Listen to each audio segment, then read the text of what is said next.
இந்த செய்தியை உங்களுக்காக வழங்குவது யூரோ குரூப் மலேசியா.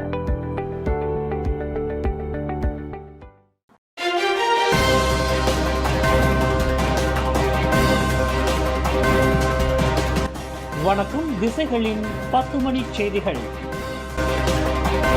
செப்பாங் சர்வதேச சுற்றுப்பாதையில் மீண்டும் ஃபார்முலா 1, பிரதமர் அன்வார் அதிகாரப்பூர்வ அறிவிப்பு.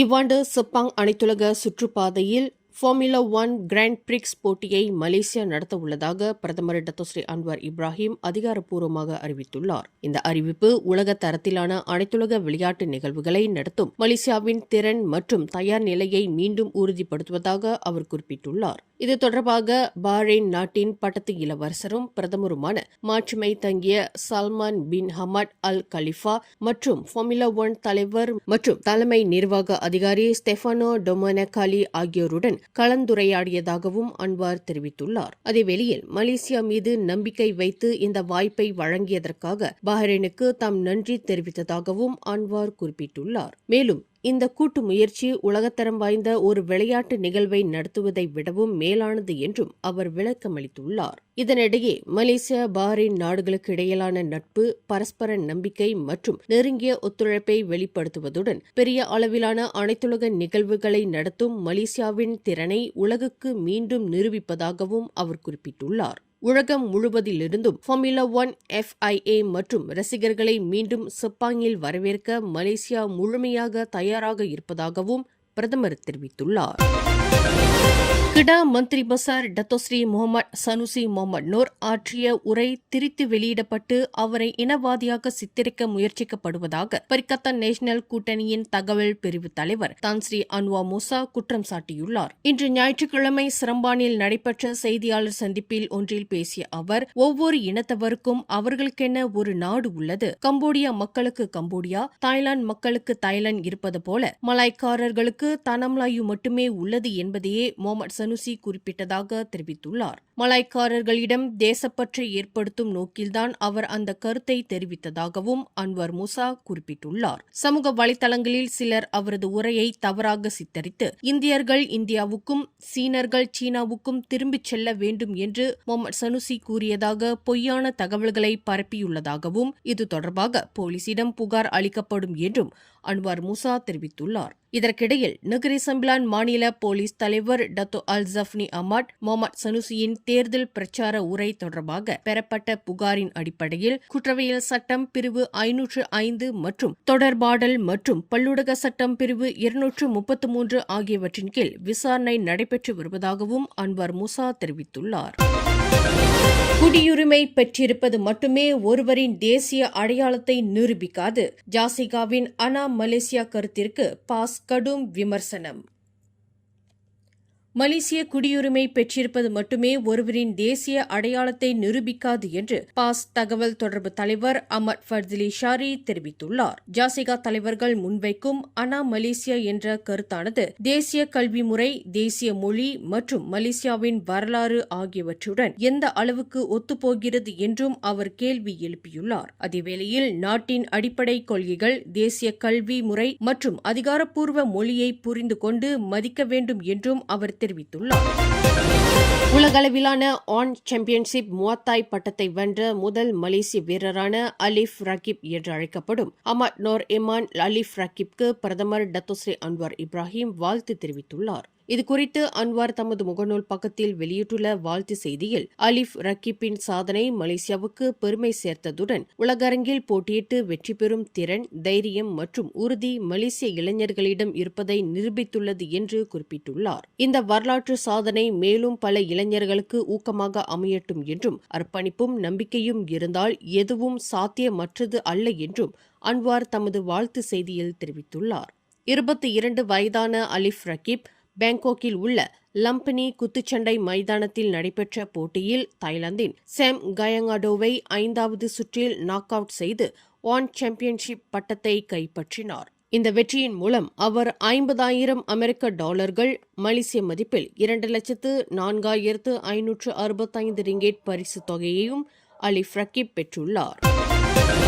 புக்கிட் அமான் சிறப்பு பிரிவு இயக்குநர் இப்ராஹிம் டாரூஸ் மலேசியாவின் இடைக்கால துணை போலீஸ் படை தலைவராக நியமிக்கப்பட்டுள்ளார். நாளை ஓய்வு பெறும் அயூப் கான் மைடின் பிச்சைக்கு பதிலாக அவர் இந்த பொறுப்பை ஏற்கிறார். இதற்கான பதவியேற்பு விழா போலீஸ் பயிற்சி மையத்தில் இன்று நடைபெற்றது. இந்நிகழ்வில் பேசிய போலீஸ் படை தலைவர் காலிட் இஸ்மாயில் கலந்து கொண்டு புதிய இடைக்கால துணை போலீஸ் பொறுப்பை அதிகாரப்பூர்வமாக ஒப்படைத்தார். இப்ராஹிம் டாரூஸ் கடந்த 2025 ஆண்டு ஏப்ரல் மாதம் புக்கிட் அமான் E1 சிறப்பு பிரிவு துணை இயக்குநராக நியமிக்கப்பட்டு பின்னர் சிறப்பு பிரிவு இயக்குநராக பதவி உயர்வு பெற்றார். அதற்கு முன்பு அவர் சரவாக் மாநில போலீஸ் துணை தலைவராக பணியாற்றினார் என்பது குறிப்பிடத்தக்கது.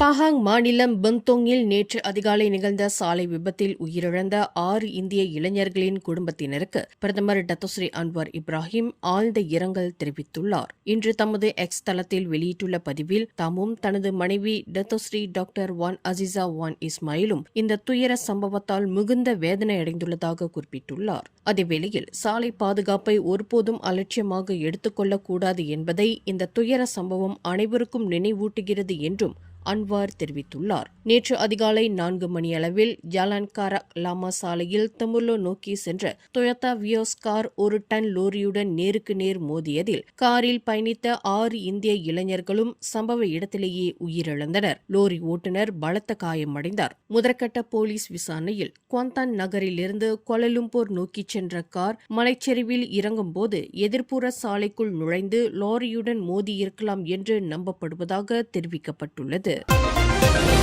சர்ச்சைக்குரிய தொழிலதிபர் நிகிலோ சுன்ஹி PKR கட்சியின் உறுப்பினர் அல்ல என்று அக்கட்சியின் பொதுச் செயலாளர் டாக்டர் ஃபூசியா சாலே விளக்கம் அளித்துள்ளார். PKR தலைவரும் பிரதமருமான டத்தோஸ்ரீ அன்வார் இப்ராஹிமுடன் நிகிலியோ இருக்கும் புகைப்படம் சமூக வலைதளங்களில் வைரலானதை தொடர்ந்து அவர் கட்சியுடன் தொடர்புடையவர் என்ற ஊகங்கள் எழுந்தன. இதனையடுத்து கட்சியின் உறுப்பினர் பதிவுகள் ஆய்வு செய்யப்பட்டதாக தெரிவித்த ஃபூசியா சாலே நிகிலியோ பெயர் உறுப்பினர் பட்டியலில் இல்லை என்றும் அவர் PKR உறுப்பினராக சேர எந்த விண்ணப்பமும் இதுவரை சமர்ப்பிக்கவில்லை என்றும் உறுதிப்படுத்தியுள்ளார். வின்னர் டைனஸ்டி குரூப் குழுமத்தின் நிறுவரான நிகிலியோ மோசடி மற்றும் இணைய குற்றங்களில் போலீசாரால் தேடப்பட்டு வந்த ஒருவர் என்பதோடு ஒரு ஆண்டுக்கு மேலாக தலைமறைவாகி பின்னர் சரணடைந்தார். இதனைத் தொடர்ந்து கடந்த 2022 ஆண்டு ஷாலாம் செஷன்ஸ் நீதிமன்றத்தில் 36 மில்லியன் ரிங்கேட் பண மோசடி தொடர்பாக 26 குற்றச்சாட்டுகள் அவர் மீது பதிவு செய்யப்பட்டது குறிப்பிடத்தக்கது.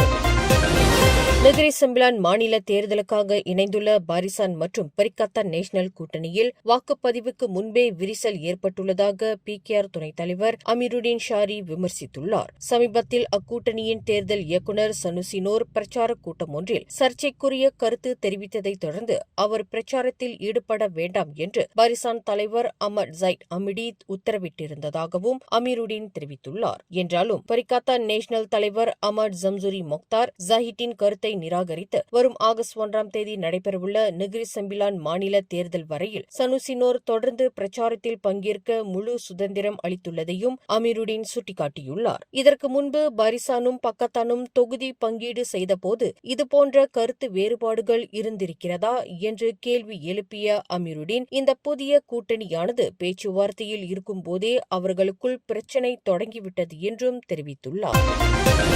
அடுத்த மாநில தேர்தலுக்கு பிறகு அரசாங்கம் மாறும் பட்சத்தில் சீபு மேற்கு கரை பாலத்திட்டம் பாதிக்கப்படக்கூடும் என்று சரவாக் மாநில முதல்வர் அபாங் ஜோஹரி ஒபெங் எச்சரித்துள்ளார். 400 மில்லியன் மதிப்பிலான இந்த பாலத்திட்டம் சீபு நகரையும் ஆற்றின் மறுகரையில் உள்ள பகுதிகளையும் இணைத்து போக்குவரத்தை மேம்படுத்தும் வகையில் வடிவமைக்கப்பட்டுள்ளதாக அவர் தெரிவித்துள்ளார். இது தொடர்பாக சீபுவில் இன்று ஞாயிற்றுக்கிழமை நடைபெற்ற பார்த்தி பொசாக்கு பூமிபுத்ரா பிர்சாத்து மாநாட்டில் உரையாற்றிய அவர் தற்போதைய அரசாங்கம் மீண்டும் ஆட்சிக்கு வந்தால் மட்டுமே அந்த பாலத்தின் கட்டுமானம் சாத்தியம் என்றும் மக்கள் தவறான முடிவை எடுக்கும் பட்சத்தில் அத்திட்டத்தை மறந்துவிடலாம் என்றும் அபாங் ஜோஹரி குறிப்பிட்டுள்ளார். மேலும் சரவாக் மாநிலத்தின் மத்திய பகுதி வாக்காளர்கள் சீபு மற்றும் அதன் சுற்றுப்புறங்களுக்கு மேலும் பல வளர்ச்சி திட்டங்கள் வேண்டுமா என்பதை சிந்தித்து வாக்களிக்க வேண்டும் என்றும் வலியுறுத்தியுள்ளார். ஈப்போ மாநகர் மன்றத்தைச் சேர்ந்த அமலாக்க அதிகாரி ஒருவர் பணியில் ஈடுபட்டிருந்த போது தாக்கப்பட்டு மிரட்டப்பட்ட சம்பவத்திற்கு ஈப்போ மாநகராட்சி கடும் கண்டனம் தெரிவித்துள்ளது. இதுகுறித்து ஈப்போ மேயர் ஜமாக் ஷாரி ஹனிஃபா வெளியிட்டுள்ள அறிக்கையில், சம்பந்தப்பட்ட அதிகாரி அபராத நோட்டீஸ் வழங்கியதற்காக அவரை பின்தொடர்ந்து தொந்தரவு செய்த நபர் ஒருவர் பின்னர் அதிகாரியை மிரட்டியதுடன் ஆக்ரோஷமாக நடந்து கொண்டதாகவும் தெரிவித்துள்ளார். மேலும் அந்த அமலாக்க அதிகாரி சட்ட விதிமுறைகள் மற்றும் நிர்ணயிக்கப்பட்ட செயல்முறை அடிப்படையில் தனது அதிகாரப்பூர்வ கடமையை மட்டுமே நிறைவேற்றியதாகவும் ஜமாக் ஷாரி குறிப்பிட்டுள்ளார். இந்நிலையில் அதிகாரிகளுக்கு எதிராக வன்முறையோ மிரட்டலோ விடுப்பது ஒருபோதும் ஏற்றுக்கொள்ளப்படாது என்றும் அவர் தெரிவித்துள்ளார். பெர்லிஸ் மாநிலத்தின் கங்கார் பகுதியில் உள்ள விவசாய நிலத்தில் மனித எலும்புக்கூடு இருக்கலாம் என சந்தேகிக்கப்படும் மூட்டை ஒன்று கண்டுபிடிக்கப்பட்டுள்ளது. இதுகுறித்து கங்கா மாவட்ட போலீஸ் தலைவர் ஷரீஃபுடின் முகமது யூசுப் வெளியிட்டுள்ள அறிக்கையில், இன்று ஞாயிற்றுக்கிழமை காலை 10:20 மணியளவில் விவசாய நிலத்தில் பூச்சிக்கொல்லி மருந்து தெளித்துக் கொண்டிருந்த ஒருவர் அந்த மூட்டையை கண்டுபிடித்து போலீசாருக்கு தகவல் அளித்ததாக தெரிவித்துள்ளார்.